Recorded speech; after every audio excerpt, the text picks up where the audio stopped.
Welcome to our new unit on atmospheric pollution. So even though the air quality in the United States has greatly improved here in recent decades, some cities and even regions of the U.S. continue to experience this intermittent air pollution, and it's often really related to smog formation. So now we're going to examine photochemical smog, and which is a problem in the United States and pretty much everywhere else, and also acid rain, which is no longer a problem in the United States, but it's really a problem in Asia. So in this section, we're going to explain how photochemical smog forms and why it is still a problem, and describe how acid rain, also known as acid deposition, forms and why it's improved in the United States but become pretty much worse everywhere else.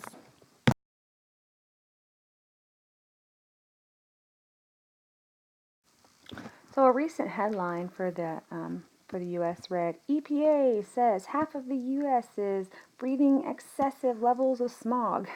You might think that this was in the newspaper from the 1970s before the Clean Air Act was fully implemented, but this is as recently as 2013 and 2014, where the EPA is now reporting over 46 different regions in the United States that are not in compliance with this maximum allowable ozone concentration, that 0.075 parts per million, whatever that we've talked about before, in an 8-hour period.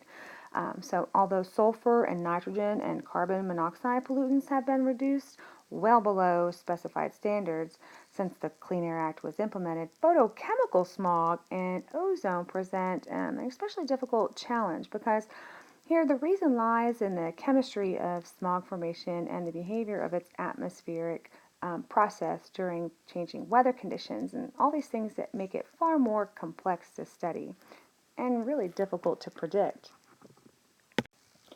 So just an overview here. NO2, nitrogen dioxide, comes from natural sources and also human sources. When it enters the atmosphere, an oxygen comes off, making this free radical oxygen and NO. That NO combines with atmospheric oxygen O2 to make ozone, O3.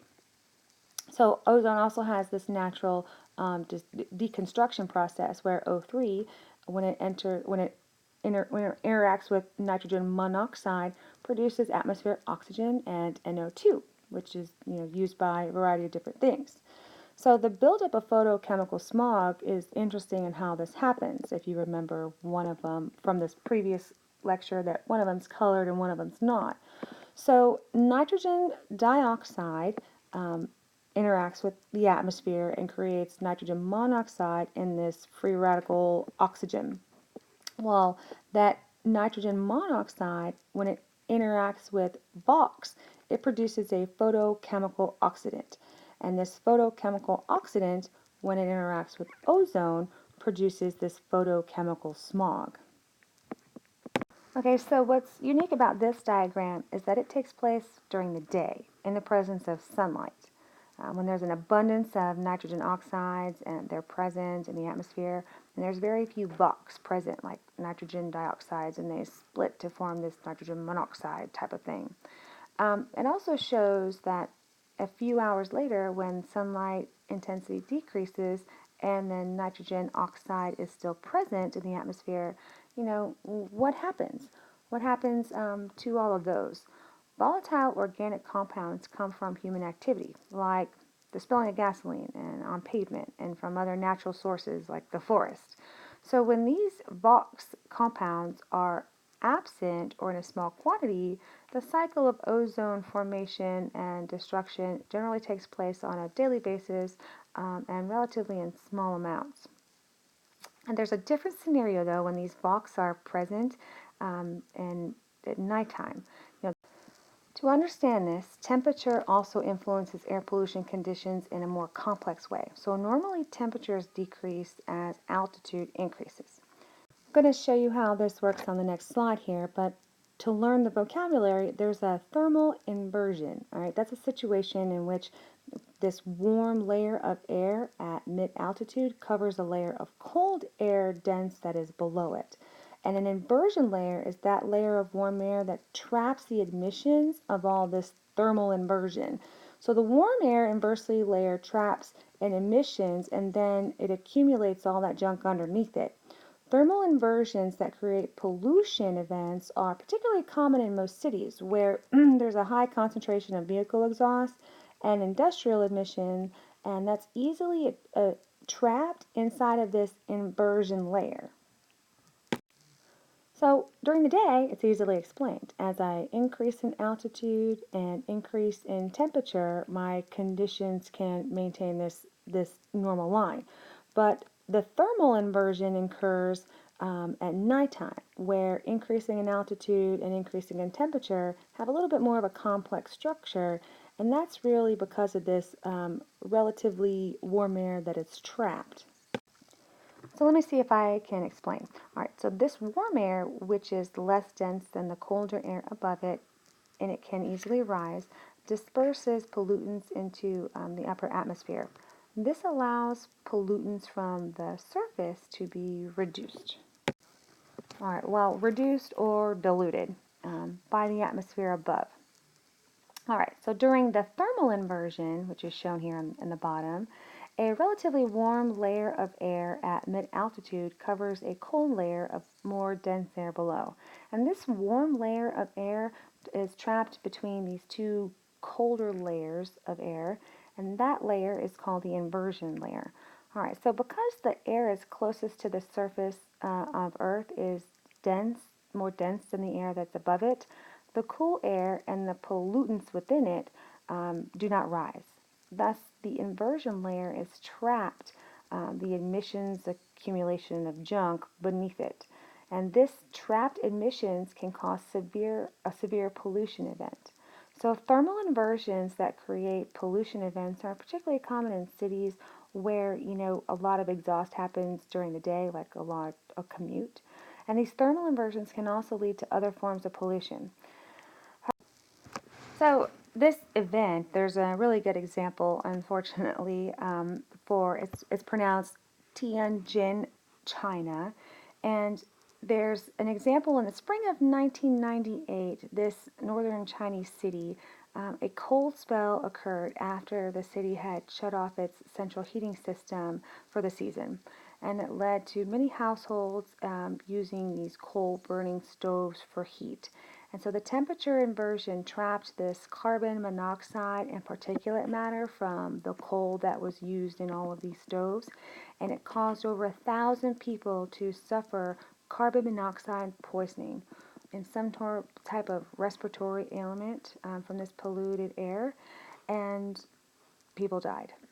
That's horrible.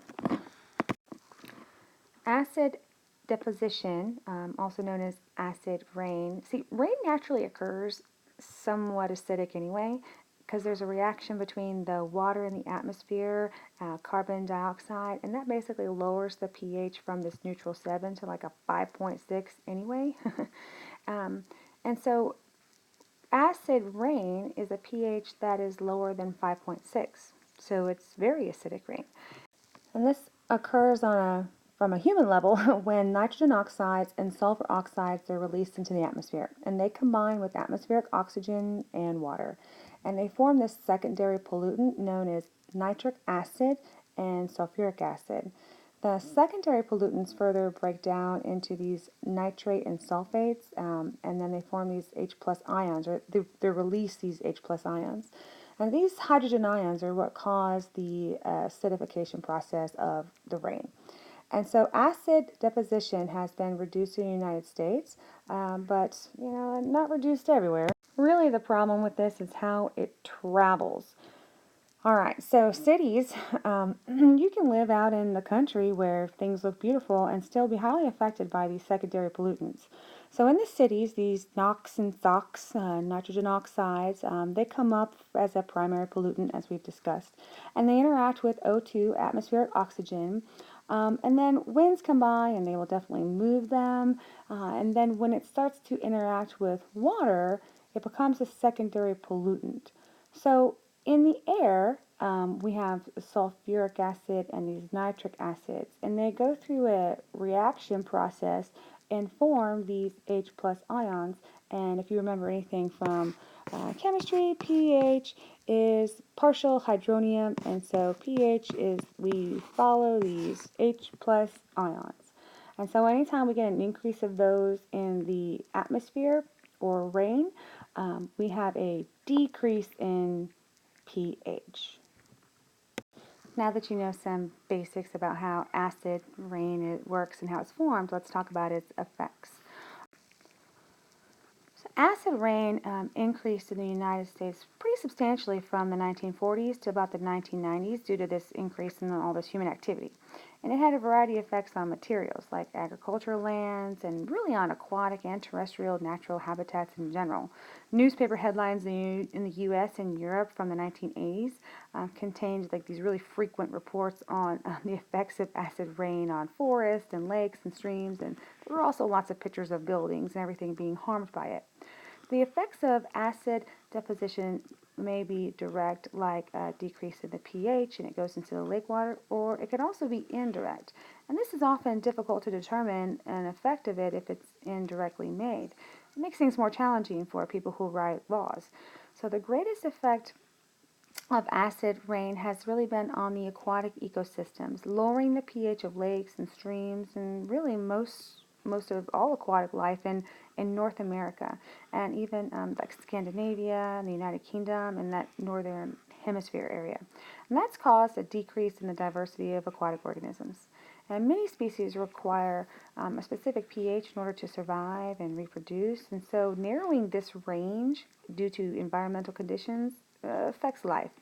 Really, amphibians, for instance, amphibians will survive when the pH of a lake is 6.5. But when the lake acidifies and its pH is lowered to 6 or even 5.5, the same organisms will begin to develop all kinds of like mental and reproductive problems. And in the water below pH of 5, most salamanders and species they don't survive at all. So lowering the pH can lead to mobilization of metals in this indirect way. When this happens, metals bound to other organic and inorganic matter inside of the soil and sediment, those are released into the surface waters. And because metals like aluminum and mercury can impair physical and biological functions, really of aquatic organisms and even us, their exposure can basically lead to species loss. So decreasing pH can also affect the food sources, right? So creating these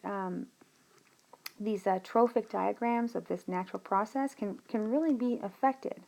On land, at least one species of tree, what we know as the red spruce, which lives in high elevations of northeastern United States, they've shown to be specifically harmed by this acid rain process. It's likely that these trees have been harmed by both the acidity as well as the nitrate and sulfate ion process.